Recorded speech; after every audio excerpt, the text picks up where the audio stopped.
As globalization brings the world closer together, certain inequalities have been exposed, primary of which being the disproportionate access to education seen in the developing world.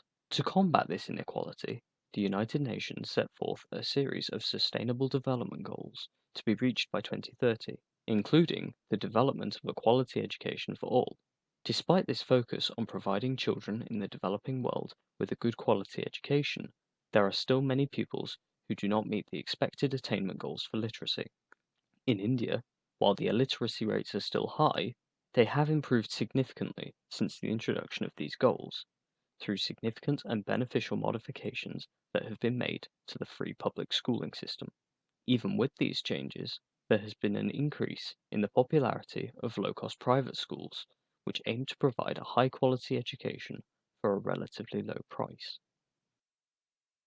Since the turn of the millennium, there has been a significant focus afforded to the provision of education worldwide.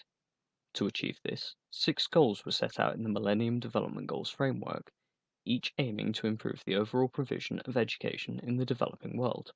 While the Millennium Development Goals were never met, progress made inspired their renewal in the form of the Sustainable Development Goals and the Education for All movement. These goals shared a similar focus to their precursors, one of which being striving for access to education for all. To achieve this, there are three targets to be met: to build inclusive and appropriate educational settings, to increase the number of educational opportunities available to prospective students, and to increase the number of trained and qualified teaching professionals in developing countries. While the Sustainable Development Goals have affected change, they have been criticized for their myopic approach to development. This is seen in the uniform approach taken, which often fails to account for regional differences and the pre existing underlying inequalities present worldwide. With the introduction of these Sustainable Development Goals, there has been a significant effort to ensure that all children receive a high quality education. This has been a major challenge in India, with the government struggling to provide a universal high quality primary education for all due to financial constraints and poor infrastructure. However, efforts have been made to improve these issues through the allocation of additional funding to public elementary education, the changing of laws to make public schools free to access, and by establishing academic programs to improve the quality of public schools and their provisions. These improvements have led to higher rates of enrollment across India, even in rural areas, and have allowed most government schools to be better equipped than they once were, with some rural schools having a teacher to pupil ratio of 1 to 1. Furthermore, the higher rates of enrollment have improved the gender parity in all schools, with almost equal enrollment of both boys and girls in all regions. Additionally, the increased spending on education allowed for the development of higher quality teacher training courses, thereby allowing public schools to hire more qualified teaching staff, leading to higher pupil attainment. Despite these changes, there are still pervasive issues in the public sector, one of which being their affordability. While legislation claims that public schools are free to access, it neglects the hidden costs in the form of examination fees and essential textbooks. Another issue can be found in the way that the government has allocated funding and resources to schools, with some schools without access to electricity being provided computers. Further issues can be found with the teachers themselves. Due to the strength of teachers' unions and their political power, it is extremely difficult to fire or replace teachers. This has led to diminished teacher standards and higher rates of teacher absenteeism. This lack of coherence and quality has led to a significant increase in the quantity of low cost private schools, which aim to provide a high quality education for a low price. These fees vary from school to school, but are often determined by the economic status of the surrounding areas, the pricing of other schools, and the overall quality of the school, and are charged on a termly basis, with some schools offering alternate payment opportunities for struggling families. Low cost private schools operate by providing opportunities for children to receive an education in areas without schools or as an alternative to existing government schools in areas where government provisions are poor. This is exemplified in some regions of India where over 50% of pupils are in private schools. Despite charging for their services, in some areas These schools see greater enrollment and attendance than government-led free schools, with parents often preferring private schools over government-led programs. One key factor in the popularity of low-cost private schools is their increased flexibility when compared to government schools. As low-cost private schools operate as separate entities to the government, they are able to be managed as their leadership sees fit. This allows for greater and more impactful parental input, more accountable teachers, and in some cases, more inclusive schools.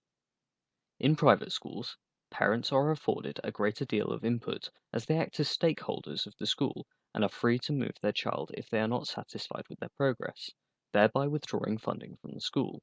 This inspires the school's leadership to adapt to their client base and provide a better experience for all. This is reflected in the overall higher quality of private schools seen in India.